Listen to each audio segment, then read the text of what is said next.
Assalamu alaikum wa rahmatullahi wa barakatuh. Welcome to back here Rahman Method. এই Rahman মেথডের পক্ষ থেকে সবাইকে আন্তরিক শুভেচ্ছা এবং অভিনন্দন জানিয়ে আজ শুরু করছি। আজ যে বিষয় নিয়ে আপনাদের সামনে উপস্থিত হয়েছি অ্যাসপিরেশন সাউন্ড সম্পর্কে। আমরা জানি there are three sounds in English language. আমরা জানি যে ইংলিশ ল্যাঙ্গুয়েজে তিনটা সাউন্ডসকে অ্যাসপিরেশন সাউন্ডস বলা হয় এবং এই সাউন্ডসগুলোকে মাস্টার সাউন্ডস বলা হয়। There are three aspirated sounds in English language. There are ফ ছ খ অর্থাৎ এই ফ ছ খ কে মাস্টার সাউন্ডস অথবা অ্যাসপিরেটেড সাউন্ডস বলা হয়। এখন আমরা শিখব যে অ্যাসপিরেটেড সাউন্ডস আসলে কোথায় কোথায় ব্যবহৃত হয় সে বিষয় সম্পর্কে। সো লেটস গো, আমরা চলে যাই আজকের আমাদের পার্টে। তো ফ্রেন্ডস, যাওয়ার আগে আমাদের যে কথাটা বলা প্রয়োজন সেটা হচ্ছে যে যারা এখনো পর্যন্ত রাহমান মেথডের চ্যানেলটিকে সাবস্ক্রাইব করেননি, এখনই সাবস্ক্রাইব করে ফেলুন। নিত্য নতুন প্রয়োজনীয় দৈনন্দিন জীবনে যে বিষয়গুলো আমাদের ইংলিশে কাজে আসে সেই বিষয়গুলো এবং সেই ক্লাসগুলো করার জন্য থ্যাংক ইউ। সো আমরা এখন জেনে নিব যে আমাদের অ্যাসপিরেটেড সাউন্ডস গুলো কি। অ্যাসপিরেটেড সাউন্ডস মূলত তিনটা ফ ছ খ। ফ ছ খ, এই ফ ছ খ সি খেই খিউ, এই সি খেই খিউ এটাকে আমরা খ সাউন্ড উচ্চারণ করে থাকি, রাইট? সো ফ ছ খ অর্থাৎ শব্দের শুরুতে যদি ফ ছ খ থাকে তাহলে এটা অ্যাসপিরেটেড হবে, আর এটা যদি শব্দের শুরুতে না থাকে তাহলে এটা অ্যাসপিরেটেড হবে না। সো ফ্রেন্ডস, আমরা এখন শিখে নিব কোথায় মাস্টার সাউন্ডস ইউজ হয় এবং কোথায় অ্যাসপিরেটেড সাউন্ড ইউজ করা হয়। তাহলে চলে আসুন, ফ ছ খ কোথায় উচ্চারিত হয় এবং কোথায় উচ্চারিত হয় না এই বিষয়ে আমরা এখন শিখে নিব ইনশাআল্লাহ। সো লেটস গো, আমরা চলে আসি। সো ফ ছ খ কোথায় উচ্চারিত হয়ে থাকে? আমরা সাধারণত জানি যে শব্দের শুরুতে যদি ফ ছ খ থাকে তাহলে সেটা উচ্চারিত হয়। এক নম্বর, যে শব্দের শুরুতে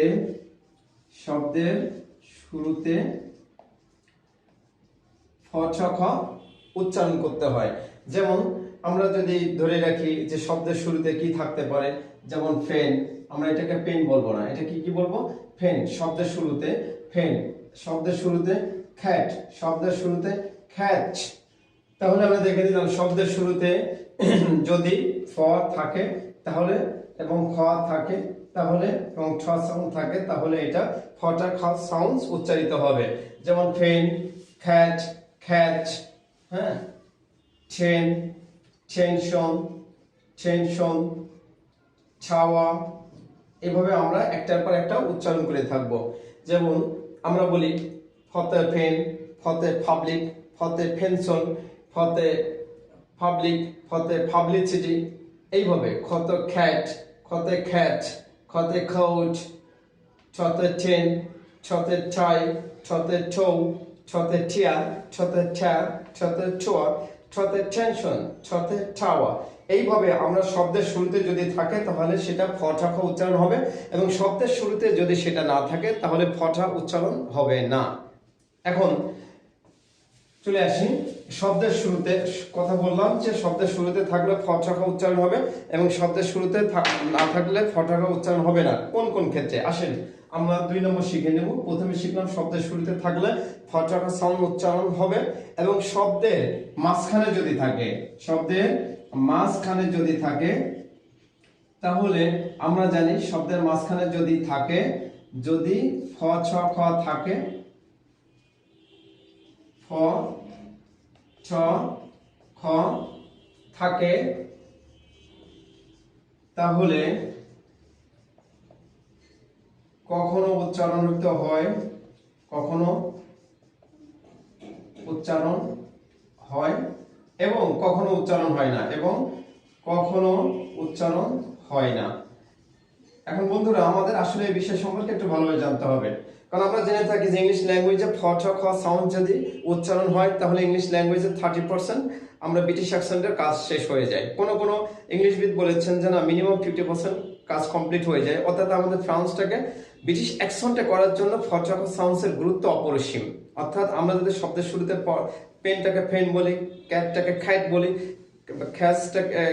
ক্যাচটাকে আমরা খ্যাচ বলি, এভাবে যদি আমরা আমাদের সাউন্ডসটাকে ক্লিয়ারভাবে উচ্চারণ করি তাহলে মিনিমাম 30% থেকে 50% আমাদের ইংলিশ ল্যাঙ্গুয়েজের পরিবর্তন চলে আসে, যেটা লাইক অ্যাজ ব্রিটিশ অ্যাকসেন্টের মতন। তাহলে আমরা চলে আসি যে আমরা আগে শিখেছি নাম্বার 1 পয়েন্ট, শব্দের শুরুতে থাকলে ফ সাউন্ড উচ্চারণ হয়, কিন্তু শব্দের মাঝখানে যদি ফ সাউন্ড থাকে তাহলে কখনো উচ্চারণ হয় এবং কখনো উচ্চারণ হয় না। এটার কারণ কি? তো আমরা সেই বিষয়টা এখন শিখে নিব।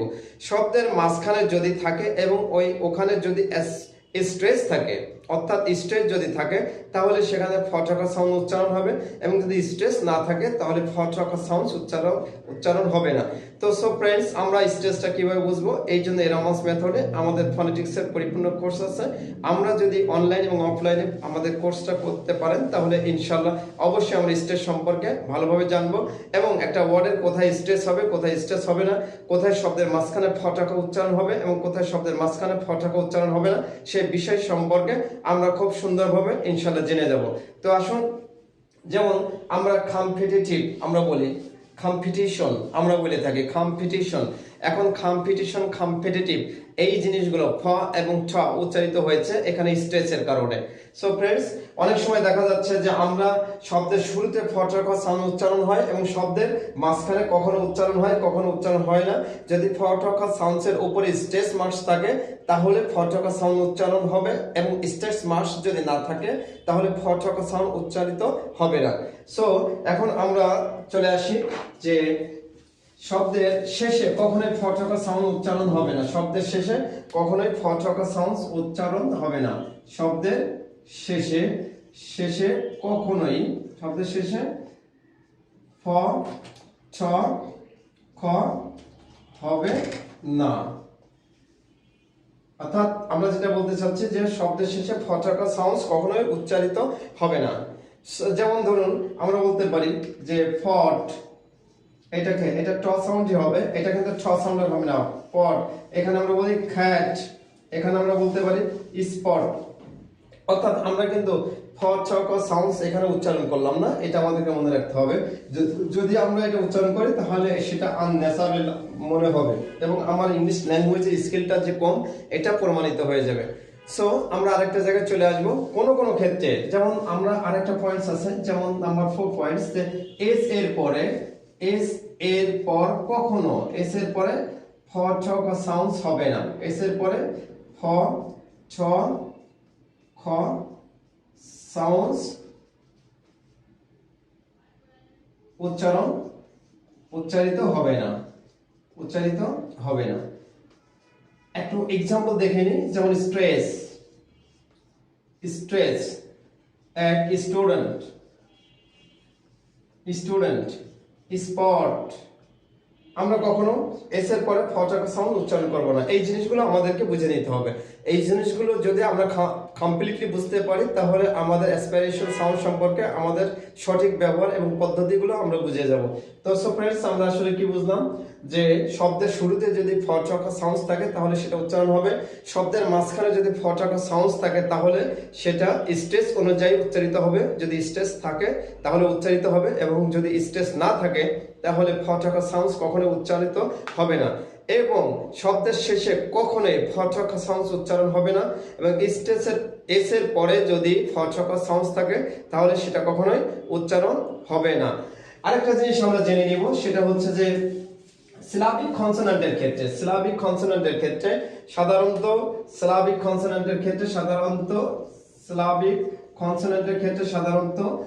ফ সাউন্ড উচ্চারণ হয় না। যেমন আমরা বলি এক্সাম্পল, এই এক্সাম্পল এটা আমরা ইচ্ছা করলে ফ বলতে পারতাম, দুইটা কনসোনেন্ট সাউন্ডস পাশাপাশি থাকার কারণে একটা নতুন সাউন্ডসের উৎপত্তি হচ্ছে। এক্সাম্পল, আমরা এখানে এক্সাম্পল বলে এটা ভুল হবে এবং এটা আনন্যাচারাল হবে, বিধায় আমরা সেটাকে এক্সাম্পল আমরা বলে থাকবো। এইভাবে আমরা যদি আমাদের এই নিয়মগুলো অ্যাসপিরেশন সাউন্ড সম্পর্কে যে ব্যবহার বিধি, এটা যদি আমরা সঠিকভাবে ব্যবহার করতে পারি এবং সঠিকভাবে যদি আমরা কথা বলার সময় উচ্চারণ করতে পারি তাহলে আমাদের ইংলিশ ল্যাঙ্গুয়েজে উচ্চারণের ক্ষেত্রে 30% আমাদের কাজ কমপ্লিট হয়ে যাবে। এই জন্য এই তিনটা সাউন্ডসকে মাস্টার সাউন্ডস বলা হয় ইংলিশ ল্যাঙ্গুয়েজে।